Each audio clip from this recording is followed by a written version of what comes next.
48 ঘন্টা পার হয়ে যাওয়ার পরে পরশু দিনের পরের দিন সকাল থেকে এইবার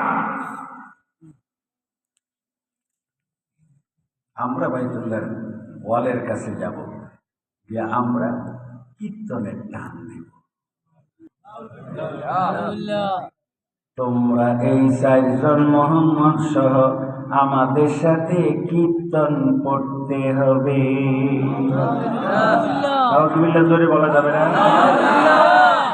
ইতিহাস ওয়াজ আপনাদের এলাকার লোক করলে আড্ডি বাঁধবেন, আপনারা বহুত বাঁধছেন, আপনারা আপনাদের চিনি আমরা।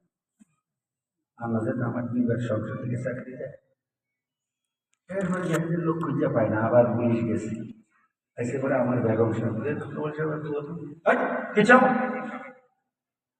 এখন এসপি গেছে, সে তারে যখন একটা মহিলা মনে বলছে কি চাও, আমি এসপি, কারণ বড় জায়গার ইমাম করতো। 3 মাস আগে ওনাকে সংসদ থেকে বিদায় করেছে, এখন আবার আসছে স্পিকার মহোদয় চিঠি নিয়ে পাঠিয়েছে, ওনাকে টেলিফোন করতে বলবা। স্পিকারের নিজেকেও টেলিফোন করলে আমার হাজবেন্ড তেলাওয়াত করতে যাবে না। ভিতরে কোরআন থাকলে সারা দুনিয়া আপনার কাছে সারেন্ডার করতে বাধ্য। কথা ঠিক আছে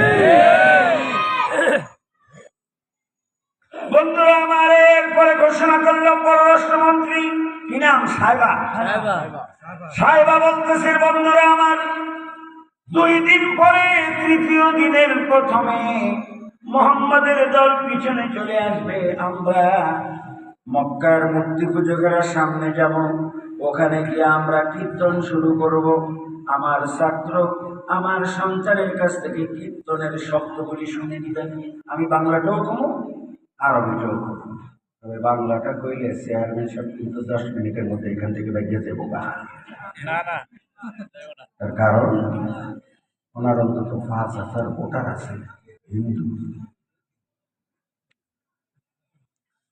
আমার গাড়িতে এই পর্যন্ত অন্তত কমপক্ষে 2,000 পাথর মারছে। ড্রাইভারে কয় স্যার পাথর তো মারতেছে, কি করলাম? আসতে চাও মানে তাহলে তো গাড়ি তো শেষ, গাড়িটা শেষ হবে। আল্লাহ রাসূলের গায়ে তাইফের ময়দানে পাথর আছে, হাজার হাজার ক্ষত বিক্ষত হয়েছে। কাল কিয়ামতের ময়দানে এই ক্ষত স্থান যারা দেখাবে, ইয়া রাসূলুল্লাহ, ইসলামের জন্য রাস্তায় নামছিলাম, এই যে ক্ষত। রসুল বলবে, আল্লাহ ইসলামের জন্য ক্ষত কি করতাম? যান, তারে আমি বিনা হিসাবে বেহেশত দিয়ে দিলাম। গাড়ি আসতে চালাও। গোলাম মুস্তফা যেহেতু এই সমাজের মৌলবী, আমি তো পাথরের আঘাত শরীরে নিতে পারবো না, গাড়ির মধ্যে পাথরের আঘাত পড়ুক। আমাদের ময়দানে আল্লাহকে বলবো, আল্লাহ দুর্বল ইমানের অধিকারী ছিলাম, আল্লাহ আমার সমাজের মধ্যে মেম্বার, চেয়ারম্যান, এমপি, তার মধ্যে 10 ভাগের 1 ভাগ গম চুরি করে, ব্রিজ কালভার্টের টাকা চুরি করে, কামিখার টাকা টোকা চুরি করে, ওনার মতন এইরকম ভালো চেয়ারম্যানের সংখ্যা বেশি না কম?